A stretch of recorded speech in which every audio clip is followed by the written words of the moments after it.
Here with another video where I share my thoughts and opinions on someone or something going on in this wacky weird wrestling world. As you can tell by the title below, this video will be a video where I share my thoughts and opinions on Roxanne Perez. Would love to know what your thoughts and opinions are on her down in the comments below. It would be greatly appreciated by yours truly. When it comes to Roxanne Perez, I'm talking about her the wrestler, the sports entertainer, what I've seen on essentially WWE television or WWE related TV and all of that stuff. I first heard about her in ROH back in, I want to say it was 2019, maybe it was 2020, as their women's champion. She left, came to WWE, and I believe it was 2021, and has been there ever since. And she is one of those people that, for myself personally, she is, I would say, pretty young to be as good as she is. She's, I think, 23, 24 years old, and she's been wrestling on wrestling-related TV shows since she was a teenager for her, I think, entire adult life, kind of deal, if not vast majority of it. And she is a better wrestler on her worst day than I ever wish I could be if I was a hypothetical wrestler.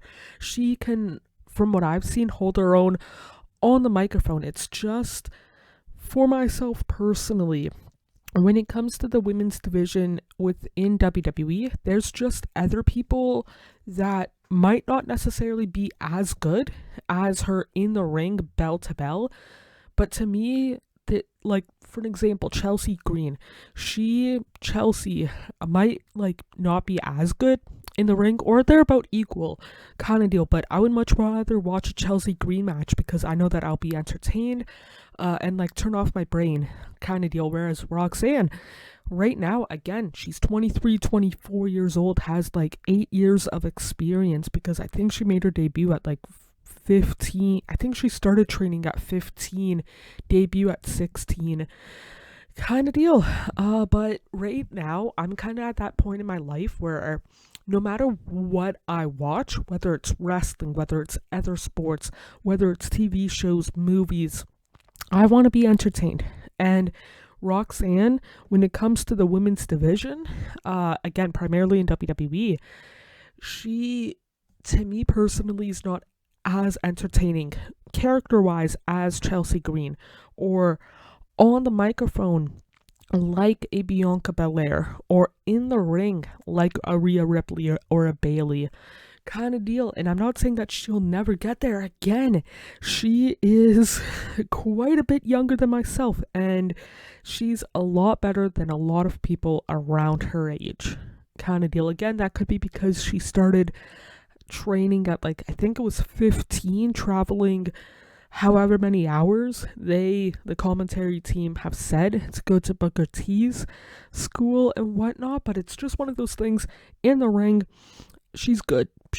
I can definitely see her being either the face of the women's division, whether it's WWE or otherwise, for years to come. Maybe not necessarily immediately, because, for an example, like, it was the Four Horsewomen in the mid to late 2010s. Then, for myself personally, I would say from 2020, 2021, thereabouts, to now, it's Bianca Belair and Rhea Ripley. I'm saying that Roxanne Perez could be the next phase, more towards the end of the 2020s, which we're, like, what, halfway through the decade already, and all of that stuff. But yeah, when it comes to Roxanne Perez, she, for myself personally, I will fully admit that she's better in the ring, obviously, on the microphone, than I ever will be, whether she's looking at a computer screen or however many people are in attendance, without a shadow of a doubt.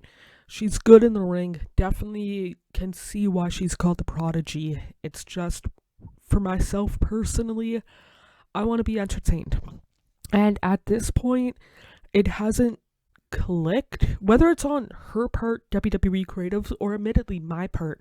It hasn't clicked, that entertainment factor kind of deal and all of that stuff. But yeah, those are my thoughts and opinions. Would love to know your thoughts down in the comments below. It would mean a lot to myself if you did share your thoughts in the comments. Like I mentioned, hit the like, subscribe, turn on post notifications. Of course, you don't have to if you don't want to, but it would genuinely mean a lot to myself if you did.